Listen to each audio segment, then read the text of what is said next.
I always say that we have the most beautiful beaches in the world. We have beautiful landscapes just outside Swansea, but you can't afford to go. You can't afford to take your family to see them. A lot of people were locked in during the lockdown. That's the life we spent for the last 4 years.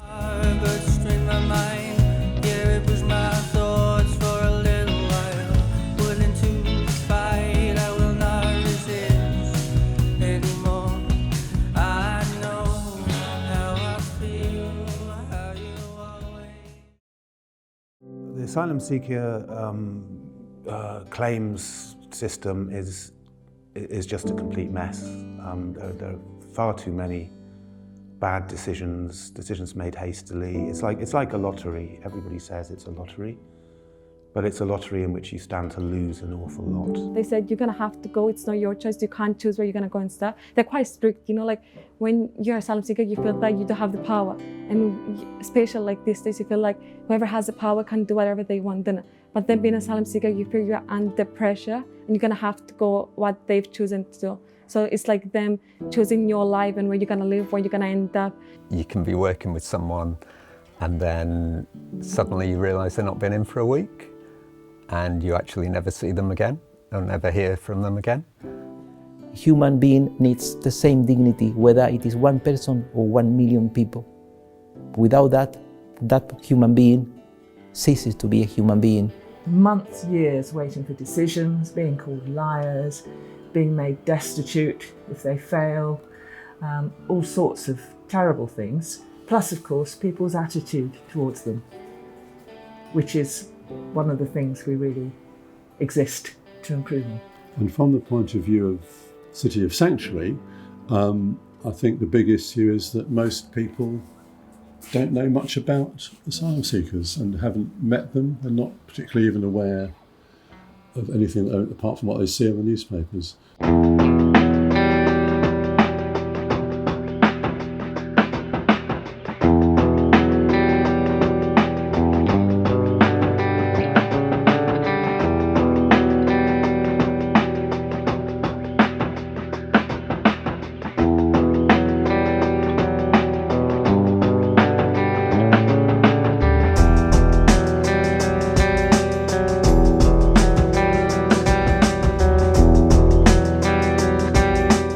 In the 70s in Chile, which is a country in South America, at the time and still now classed as an underdeveloped country, still with massive differences between the very, very rich and the very, very poor. Within that context, the country of Chile, my home country, in the 70s, decided in a democratically way to elect a totally different government to the ones that had been in the whole history of the country. And that different government was a socialist government led by Dr. Salvador Allende. 10th of September 1973, we were celebrating that step forward and that dream that there was going to be a new way of life. However, on the dawn of the 11th of September, the 9/11/73, 9/11, the other 9/11, we went to bed very late because of this party of celebration. Very early in the morning, we heard, compañeros, comrades, military coup, please run away, otherwise they're going to kill you.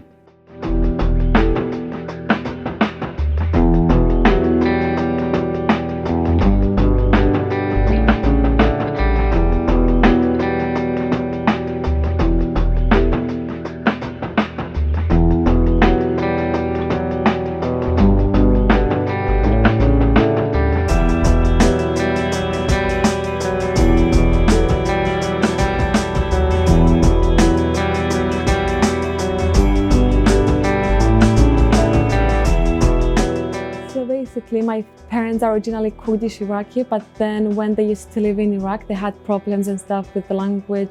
Being Kurdish, you can't speak Kurdish and stuff. So they decided the best thing to do is just to travel through a boat to another country.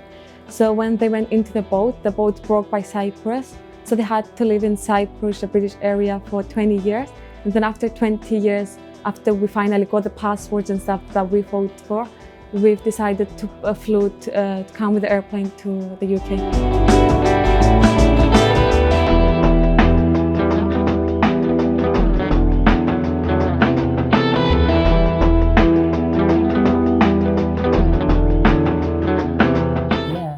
I came in this country.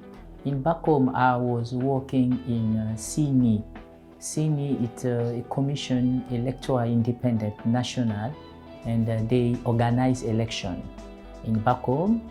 And you know the system of Africa now, the problem we have, the president, they like to stay more time in the power, long time. And for me, the population didn't like him. And the president stayed for 20 years in the power, and they like just to organize election. Policemen cannot vote in constitution, and from them they like us to give also the police and military voting cards to vote from their advantage when the vote will come in. The objective was to kill me, and someone, he helped me, the friend of my father, and that one I left my country, I came here. That is the issue, the problem I had in back home.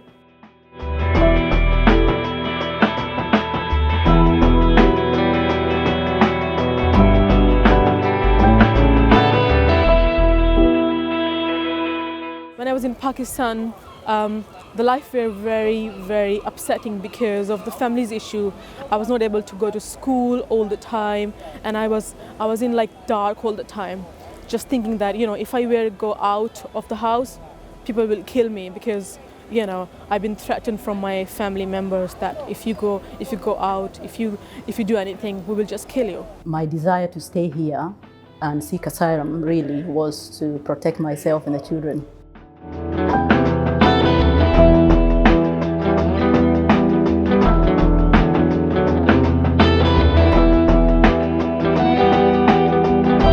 Again, when you are going through the journey with the domestic violence and trying to find a way to sort yourself out, I found that very hard because at that time I was no recourse public funds.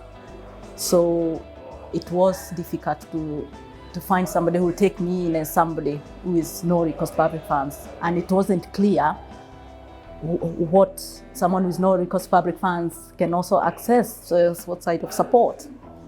And in that particular moment, I found it was hard.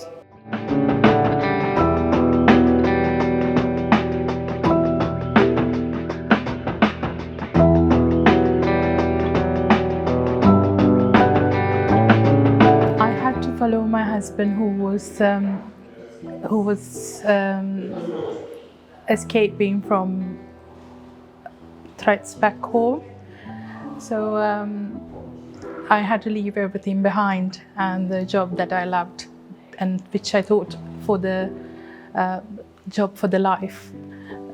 So I had to leave everyone behind, as well as everything I loved.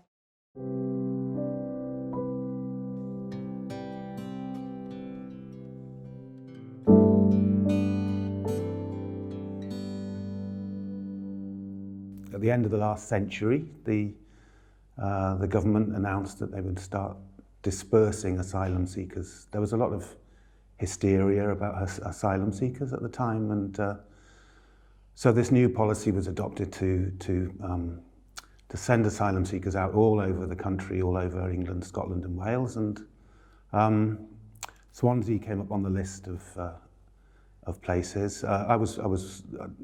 I'm not from Swansea, but I was living in Swansea then, and there was a lot of concern in Swansea, a bit of hysteria as well about how, you know, who were all these people who are going to be coming from foreign countries, and Some people felt very threatened, and so a support group was started. The meeting was actually attacked by some far-right hooligans, and it wasn't a major incident. But the upshot of that was that this organisation was founded, which is now Swansea Asylum Seeker Support, to try and coordinate local support for asylum seekers. And I've been involved in that ever since. City of Sanctuary is basically just an idea rather than an organisation. It's about making the city welcoming, so that the idea is for people who are new here, whether they're asylum seekers or any other kind of newcomer, they can go anywhere in the city and people will be friendly towards them, welcoming, they'll try to involve them in everything they're doing. The biggest thing which people don't know about asylum seekers and refugees is that they are ordinary people. They're just as likely to be keen on photography or rock climbing or to have got a PhD in some subject as anybody else. I think the thing that most asylum seekers say to me about what they like about working here is that they can just be themselves when they're here. They're not like an asylum seeker. They're just whoever they are, and they're just somebody who can be really helpful to Oxfam, and in the same way that anybody else can be helpful to Oxfam. And I think I think there's lots of reasons why people get a lot out of it. I think another thing that people get out of working here is that it can be, when you arrive in a new city, you can feel very isolated, and so it's a really good way of getting out and making friends and getting new connections. And I think everything that I'm saying about asylum seekers is actually the same as for all our volunteers, which I think is a really important point to make.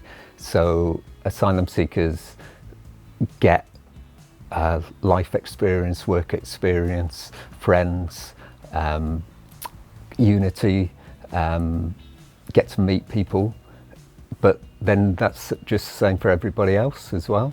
So I might have, we might have an asylum seeker who's lonely, but there are also lots of people who've lived in Swansea all their lives who are lonely as well. With the experience I have, first of all, as a woman, having gone through domestic violence, having gone through the asylum process, and having raised children in this country, I feel I have that experience that I can use to support other people. And that's what a lot of what I'm finding now in this job, that a lot of people I meet are going through exactly the same scenarios that I went through. So I'm able to put myself in their shoes and actually remove the emotion out of it and forge forward for them. As we speak now on a Friday night, I can think of the Swansea Bay Asylum Seeker Support Group, the Dropping-In Centre. If you could just transport your minds, you will go there at St. James's Church in the Uplands and you will find about 100 and 200 people of all ages, men, women, kids, from all nationalities, asylum seekers and refugees, having a cup of tea, having some food, having a space for them to talk, to share their uncertainty about the future, to talk about what happened in the past. And then a group of 10, 15 volunteers, most of them local people, who are there just to help. And I need to mention, in that organization, there is somebody who had been doing this for at least 25 years without a rest of 1 month or 1 day, and always done it on a totally voluntary basis, in the most generous, compassionate way. And that, I think, it is the best people that any city can have. So Swansea City of Sanctuary, I think I can say it kind of emerged out of our drop-in and what we were doing, and people coming to the community, to our drop-ins and talking about what to do next, what new things to do. And I think it's been a brilliant initiative because, speaking on behalf of SAS, what we do, we're just kind of got our heads down, busy week on week, keeping the whole thing running, keeping it going, and to have an organisation that takes a more kind of strategic role, that works with, that organises lots and lots of partnerships with lots of mainstream organisations. So over the years, the City of Sanctuary has done some marvellous work. All sorts of organisations have signed up to the City of Sanctuary Pledge. So faith groups, businesses, public services, local authority is a major one. Community groups, sports groups, and any group of people. Children's groups, play groups, schools, very important. I would say the biggest success has been that the idea that Swansea is a city of sanctuary has kind of become embedded.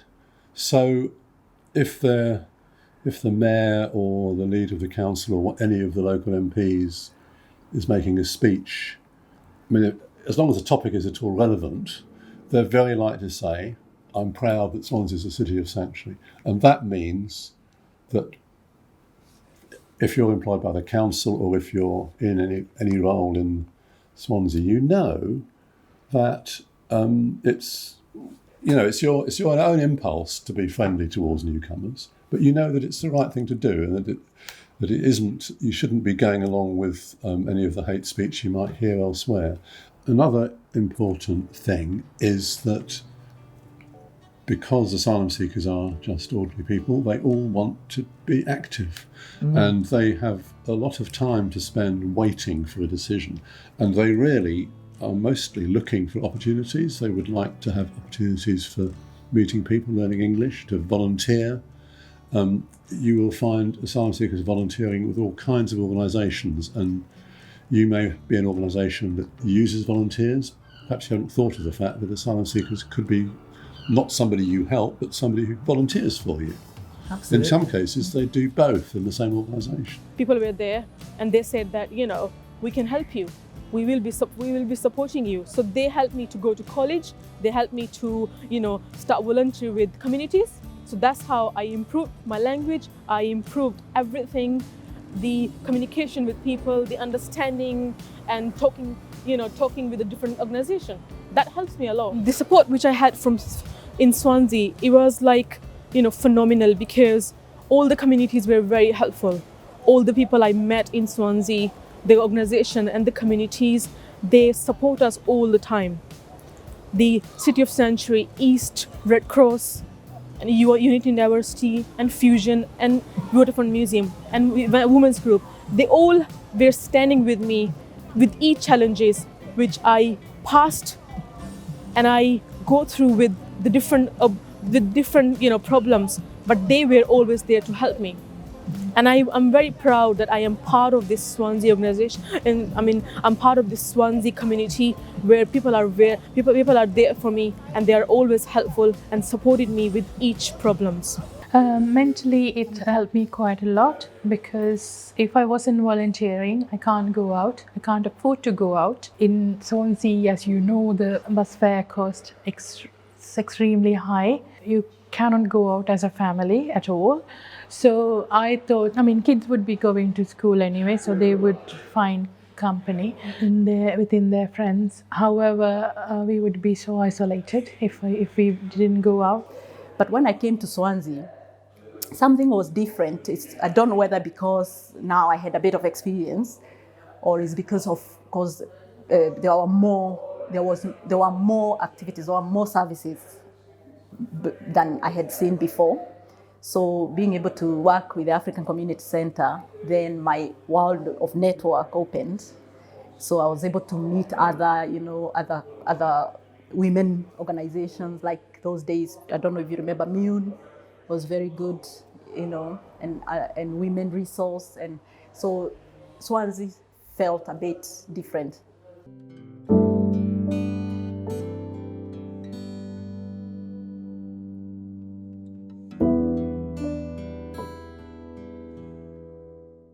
All the time I working, all the time he asked me about my case, my life, the things like that. And he knew very well my case like my lawyer.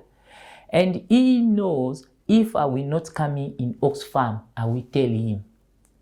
And the people know me everywhere in the different community. If I'm absent, maybe something's happened. You know, it's upsetting and it's distressing to think that our friend's been picked up in the middle of the night and taken to a detention centre. But because of the support network that we've got, not just in Oxfam, but through City of Sanctuary and asylum seeker drop-ins and different organisations, if we know somebody's been taken to detention, then we can sort of all get working on that and help each other to help out the person who's there. Even my friend, some family, they ask me, you are not speaking good English. You came just last year. How the people support you? How did you make this connection with people? How did you know people? And you are black, there it's white, you come in this country, they accept you. Even in my country, some friend I have, they stay in Cardiff. They say in Cardiff is not like that. Why in Swansea is not, they found just this boring place, it's not a good place, but how you found people you met? I say just come Swansea, you will know. It's difficult to explain. It's like magic. You know, the community is very, very important. The next day we were in the shop. Again, it was a shift that Otis would have been on. And Alice was working on that shift, who knows Otis well, and is also a fantastic anti-racist activist and organiser, and is very good at organising rallies, and had one organised by the end of the day. And so, yeah, from that, we were able to build a really strong campaign. The way Oxfam work anywhere in the world is that we go into places and we talk to the local communities and we work with the local communities. And I think, although we're a shop, we should still reflect Oxfam's values in that way. So I think it's great that we're able to work with people like City of Sanctuary and the Asylum Seeker Support Group and the various drop-ins around Swansea to build that kind of network of people who want to help and support refugees. It's really important for us as Oxfam to do that kind of sharing and working together. It's also, from a purely cynical point of view, it's been really good for the shop because, for example, anytime we're low on volunteers, we just go along to the drop-in, get chatting to people, and by the end of the night we've got more people volunteering. So, you know, it works both ways, and yeah, we support each other, hopefully. It's a movement of refugees and asylum seekers with their supporters. It's not about, you know, us doing things for them. I need, you know, like most people, you need to have something else that you do. So it was either, you know, very, very self-destructive drinking, or stamp collecting, or but no, I decided to support refugees. No, it's I get a lot of emotional and intellectual and spiritual even fulfillment out of it. I've met tons and tons of really interesting people, and I feel I've made a bit of a difference, which is, you know, feels good. Swansea is a good host city, and people are very good at heart, because all the people I work with, my colleagues at SCVS, all very good, very accommodating, and very friendly. And even in the community, my friends who are from Swansea, very, very good friends. So if people can keep this smiling attitude, it's good. And it makes people feel at ease. Even when people come with big problems, or sometimes all you need is a smiling face. The main positive things that I've seen here is the people, and they are always by you to help you. I never thought that I'm gonna find this help and stuff, you know, like because I used to live in London and it's quite busy and not many people, there's support, but then you feel they're not free, do you get me? They're quite busy, they've got their jobs and stuff. But then when we moved here and when I saw the people, they were the ones that told me, oh, there's this organization that helps, there's this place to go and stuff. So if they weren't here, I don't think I'm gonna be here today. I wouldn't even be a Welsh Parliament member because I wouldn't have anyone call me, oh, Sandy, you have to apply to it. I wouldn't have people that are pushing me, oh, go and do this, go and do this and stuff. So I feel like people are the main positive things that are with you and helping you to improve and stuff. So yeah. Briefly, I love Swansea. I think it will be our final destination. We don't have to move away from the city. Swansea is beautiful not because of its natural beauty, not because we have finest beaches in the country or beautiful outdoors. It's beautiful because of its people. I found really kind, lovely people in Swansea and in Wales, all Wales. Well, over the next 10 years, remembering that City of Sanctuary is a national movement, we would hope that we have a chance to start changing policy at a national level. Because the nature of City of Sanctuary is that within each town and city, right across the country, many more people are being involved and become supporters. So we hope that eventually will have an effect on the political situation, which is the biggest. If we make that contribution, we'll be really, really pleased because that's so important for people. You know, there's people who'll tell you the story about the first day that they arrived, they get bussed here, and then they get put in a minibus and taken to Blenheim Ice or something like that, a little house. And then the next morning, they walk out of that, they haven't a clue where they are. And it's this old guy, Mohammed, who's still with us. He likes telling this story. He walks from where it was Penn Land down into the centre of town, down to the sea. And then he didn't have his address to get back home, and he had no idea at all where he was. He spoke no English at that stage whatsoever, and somebody helped him. Some random passerby saw him, and he managed to communicate just enough, and he somehow or other they got him back to his house. But you know, people really seem to care. That's a kind of typical Swansea story. I have to describe Swansea. I know a visitor would say beautiful Gower Peninsula, which is this beautiful. I would like to say first, beautiful people with a big heart, people with decency, people with human compassion. I love the Gower Peninsula, I like Three Cliff, I like the sea. But the sea and the Gower Peninsula and the beaches by themselves couldn't bring the spirit of humanity that we all need. Of course, we are doubly lucky because we got a beautiful city in terms of its environment, but I think that more important than that, we have wonderful, human, compassionate people, decent people who make Swansea special. And I like to think I'm not the only person who says that. Look, the people he did for me, I didn't give them anything, but just to help you. From what? Today I got it. What's their advantage? Nothing. What they benefit? Nothing. What they gave something, they ask me money? No. They take some benefit for me? Nothing. But they just want you to be safe.